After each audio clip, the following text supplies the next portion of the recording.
साम टीव्हीनं विविध क्षेत्रातील महिलांच्या यशोगाथा पाठवण्याचं आवाहन केलं आणि राज्याच्या कानाकोपऱ्यातनं अशा जिगरबाज महिलांची माहिती आमच्याकडे येऊ लागली आहे।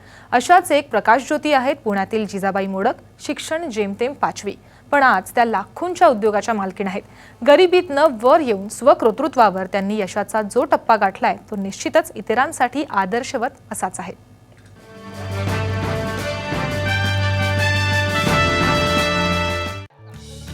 भाजी मंडईतल्या ठेल्यावर बसलेल्या जिजाबाई मोडक यांना पाहून कोणीही म्हणणार नाही की आज त्या काही लाखांच्या उद्योगाच्या मालकीण आहेत। पण याचा गर्व त्यांच्या चेहऱ्यावर अजिबात दिसत नाही। आपलं काम आजही त्याच निष्ठेने त्या करतात। जिजाबाई मूळच्या झेंडेवाडी या गावच्या। लग्नानंतर वडकी येथे सासरी आल्या।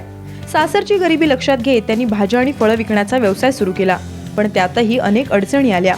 एकदा तर बाजारात विक्रीसाठी नेत असलेली गाडीभर सीताफळं फेकून देण्याची वेळ आली, पण अपयशामुळे खचून न जाता त्यातून व्यवसायाचा नवा मार्ग त्यांनी मिळवला। जिजाबाईंना सीताफळाचा पल्प बनवण्यासंबंधी माहिती मिळाली। इथूनच सुरू झाला या उद्योजिकेचा प्रवास। मार्केट सासडून खरेदी करून जात असताना भैरवन आले, आमची गाडी अडवली। बराच वेळ एक दिवस तशीच थांबण्याची तर थांबली होती, तर त्यामुळे विद्या मात्र भेटल्या। मी त्यांना फोन केला, मॅडम गाडी अडवली आमची, आता काय करायचं, एवढा माल टाकून द्यायचा का? 20-25 हजाराचा माल असतो, आम्ही 15-20 लेडीज असतो गाडीत। मग त्या म्हणल्या काय नाही। त्यांनी एका साहेबांना त्यांच्या फोन केला, त्यांनी गाडी सोडवली। तेवढ्यात पिकलेली सीताफळं टाकून द्यायची, तर मॅडम म्हणल्या तर पल्प काढा।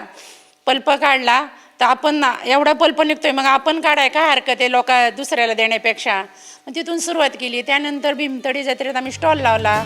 जिजाबाईंचे भाऊ महादेव झेंडे यांनी त्यांना मदत केली।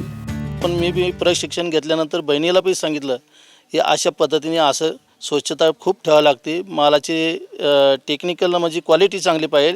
ते आम्ही नॅचरल आईस्क्रीमसाठीच हे पल्प आम्ही वापरला जातो आणि मोठमोठ्या पार्ट्यांना नॅचरलसाठीच माल देतो आम्ही। पहिल्या वर्षी जिजाबाईंनी 10 टन सीताफळ पल्पचं उत्पादन केलं। दरवर्षी त्यात नवं तंत्रज्ञान वापरत त्यांनी आपल्या उद्योगाचा आलेख चढता ठेवला। आज सीताफळाच्या 6 महिन्यांच्या हंगामात तब्बल 50 टन पल्पचं उत्पादन त्या घेतात। या उद्योगात त्यांनी गावच्या 50हून अधिक महिलांना रोजगार दिलाय। मी तर 2-3 वर्ष झालं ह्या ज्यूस पल्पवरती काम करते आणि मी अगोदर पहिल्यांदा शेतामध्ये काम करायला जायचे, पण तिथं रोजंदारी पण म्हणजे कमीच होती आणि दिवसभर उन्हामध्ये काम करायला लागायचं। पण या ठिकाणी ह्या जिजाबाईंनी आम्हाला या पल्पबद्दल माहिती सांगितली आणि या ठिकाणी आल्यावरती खरंच इथं म्हणजे सावलीमध्ये काम करून आम्हाला म्हणजे खूप म्हणजे मनाला पण असं शांत एकदम आराम मिळतो आणि काम पण खूप छान होतं आमच्याकडनं। मी इथे 4-5 वर्ष झाली काम करते। शेतात आम्ही काम करायचो तेव्हा आम्हाला 100 रुपये असं म्हणजे रोज मिळायचा। इथे येऊन आम्हाला 200 ते 250 रुपये रोज मिळतो। मग आम्ही 100 रुपये दिवसाला खर्च झाला तरी आम्ही 150 रुपये म्हणजे आम्ही पाठीमागे टाकू शकतो।